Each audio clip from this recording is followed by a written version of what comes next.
La Revolución Industrial fue un proceso que comenzó en Inglaterra a fines del siglo XVIII, transformó profundamente el modo de vida de los europeos y más tarde el de todo el mundo. Esto produjo enormes cambios en las transformaciones de producir, comercializar y consumir mercaderías, a la vez que modificó las sociedades, promoviendo la urbanización y la aparición de nuevos conflictos. Dormían muy poco. Luego se levantaban, desayunaban, comían algo que era muy escaso. Por ejemplo, podía ser un pedazo de pan.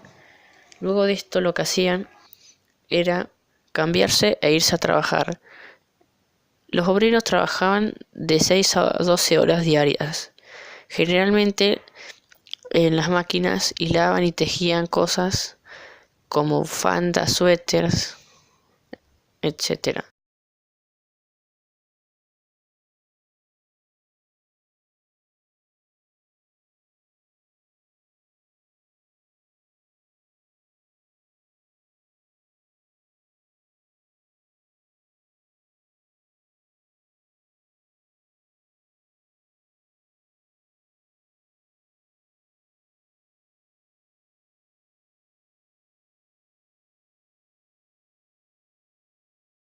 El descanso de los obreros comenzaba luego de salir de la fábrica.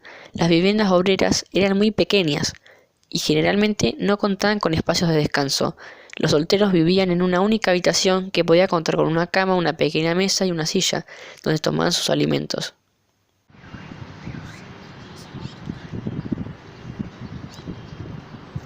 Ey, otra vez te estás distrayendo vos, te lo voy a tener que descontar del sueldo. Ahora en vez de 5 chelines vas a cobrar 2 chelines. Y esto para que aprendas. Tenés que tener disciplina. Durante la primera fase de la Revolución Industrial existían diversos grupos dentro de la burguesía. El grupo más novedoso es el de los industriales. Esta clase se construyó durante el periodo por oposición a otras dos, la aristocracia y la clase obrera. Por su origen, algunos industriales eran parecidos a los obreros. En los inicios de la industrialización, los patrones podían trabajar junto a los artesanos. La consolidación de la posición económica de un burgués hacía que lentamente se diferenciara de los obreros. Mientras los obreros trabajaban bajo las órdenes de un patrón, los burgueses no obedecían a nadie, por el contrario, eran los amos. Esto era así tanto en la fábrica como en el hogar, donde los amos de sus sirvientes, cocineras y cocheros y maestros de sus hijos. Los burgueses habían implementado medidas importantes como prohibición de la importación de indianas, textiles indios a comienzos del siglo XVIII, anulación del monopolio de la Compañía de Indias Orientales y exportación de telas inglesas a la India a comienzos del siglo XIX, derogación de las leyes que regulaban los precios de los cereales, Corn Laws, en 1846. Estas leyes protegían mediante aranceles de aduana a los granos británicos frente a la competencia externa y así mantenían los altos precios de los cereales.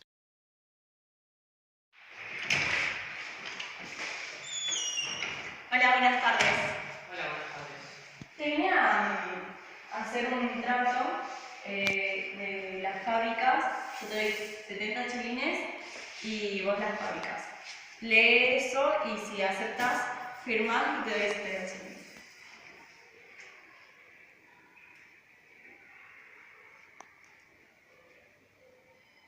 En este tratado nosotros llegamos a un acuerdo mutuo donde pactamos nuevas reglas que van a beneficiar a ambos grupos y generarán un mejor vínculo, haciendo de esto un ambiente digno. Acordamos que por 70 chelines nosotros los burgueses, en acuerdo con los obreros, les compramos las fábricas sus derechos y los contratamos para trabajar de nuestro lado. Sí, me parece bien. Tenés que firmar.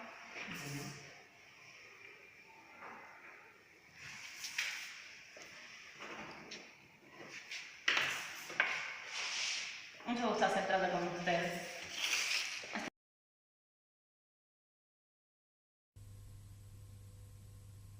Del textil al ferrocarril. La primera etapa o fase de la revolución industrial se conoce con el nombre de fase textil, ya que esta eran las industrias predominantes en el periodo. Aproximadamente en 1830, la industria textil sufrió una crisis que abrió paso una década más tarde a una nueva fase de crecimiento denominada por la expansión del ferrocarril. Los primeros ferrocarriles. En 1825 comenzó a funcionar en Durham, al noroeste de Inglaterra, el primer ferrocarril. Los empresarios mineros de la región contrataron una locomotora para arrastrar las vagonetas cargadas de carbón desde las minas alejadas de la red fluvial hasta el puerto. Las grandes ganancias que generó esta experiencia estimularon el tendido de líneas férreas similares a otras zonas de Inglaterra, especialmente cuando la crisis del textil logró atraer capitales de empresarios a la búsqueda de nuevas fuentes de inversión. Los primeros ferrocarriles eran costosos e inseguros y solo se utilizaban para el transporte de mercaderías. Recién más adelante, cuando se incorporaron mejores técnicas y se amplió la red ferroviaria, se utilizaron para el transporte de personas.